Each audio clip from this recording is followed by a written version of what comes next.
छात्र आंदोलन को नहीं राहुल नड्डा मुहामुही पेपर लीक पुलिस कार्यानुष्ठान और राजनीति को नहीं तीव्र बाग युद्ध एवं देखा मिलूँ। परीक्षा प्रश्नपत्र लीक घटना एवं यह चली आंदोलन को केन्द्र कर गतकाली कांग्रेस नेता राहुल गांधी और केन्द्रमंत्री जेपी नड्डा मध्य तीव्र बाग युद्ध देखा मिली। दुई नेता पृथक पृथक सांबादिक सम्मेलन कर परस्पर को टार्गेट करने सहित निज निज पक्ष रखिंट। राहुल गांधी कहते शांतिपूर्ण भाव में निज अधिकार दाबी करुवा छात्र छात्री पुलिस बल प्रयोग अत्यंत दुर्भाग्यजनक। पुलिस लाठीचार्ज और शक्ति प्रयोगर किछि वीडियो मध्य देखाई देशर शिक्षा व्यवस्था को त्रुटिपूर्ण बोली कही से अभियोग करथिले जे गत 10 वर्ष में 152टी प्रश्नपत्र लीक घटना घटी कहा विरोध में दृढ़ कार्यानुष्ठान होई नाही।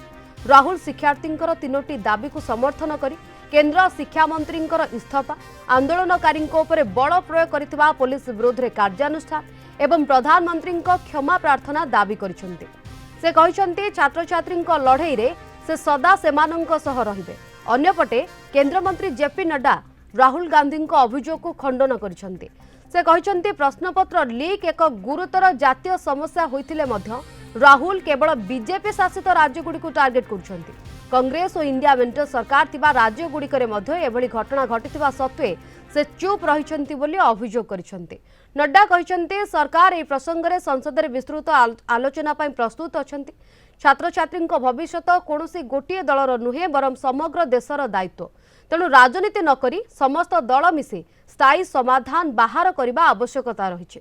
सरकार छात्र संगठनर प्रतिनिधि आलोचना करी सेमानंक दाबीपत्र ग्रहण करिसेंते एवं आगामी दिन में मध्य आलोचना पई प्रस्तुत रहिसेंती बोली से स्पष्ट करिसेंते।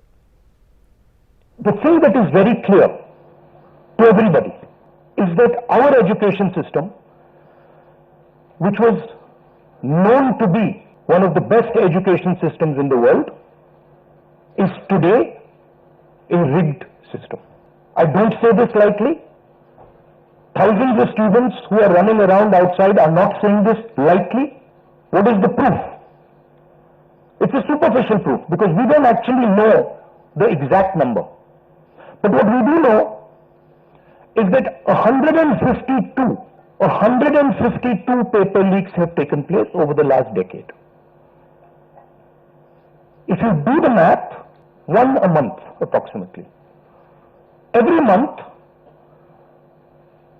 lakhs of students are told that all the stress that you went through, you're going to have to go through again. And after that, they really don't care. We don't care if there's a re-exam. We don't care how much you have to wait. We don't give a damn. मैं पूछना चाहूंगा विपक्ष के नेता से, राहुल गांधी जी से, कि आप सिलेक्टिव क्यों हैं? Why are you so selective? आपने यूपीए की और यूपीए के सपोर्टेड सरकारों को, जिसे हम इंडी गठबंधन कहते हैं, इंडी अलायंस कहते हैं, उनकी गवर्नमेंट्स के बारे में आपने क्यों नहीं चर्चा की? क्यों आपने अपने आप को उससे अलग रखा? यह स्पष्ट बताता है कि आपका उद्देश्य छात्रों का हित नहीं है। आपका उद्देश्य एजुकेशन में बढ़ोतरी हो, एजुकेशन की क्वालिटी में बढ़ोतरी हो, स्टूडेंट्स को जस्टिस मिले, इसमें आपका इंटरेस्ट नहीं है। आप स्टूडेंट्स के विषयों को, डिमांड्स को लेकर के आप पॉलिटिकल माइलेज लेना चाहते हैं, राजनीतिक रोटियां सेकना चाहते हैं, जो कि दुर्भाग्यपूर्ण है। लेकिन हम आरोप प्रत्यारोप से बाहर निकल करके हमें इस पर चर्चा करनी चाहिए, और चर्चा करने का जो सबसे अच्छा माध्यम है वो है सदन, वो है पार्लियामेंट। और हम चर्चा के लिए तैयार हैं कि मोदी जी के नेतृत्व में चलने वाली सरकार, जिम्मेवार सरकार, रिस्पॉन्सिबल गवर्नमेंट, रिस्पॉन्सिव गवर्नमेंट, ये हमेशा आतुर है कि सभी बातों की संसद में चर्चा होनी चाहिए, और हम चर्चा के लिए तैयार हैं।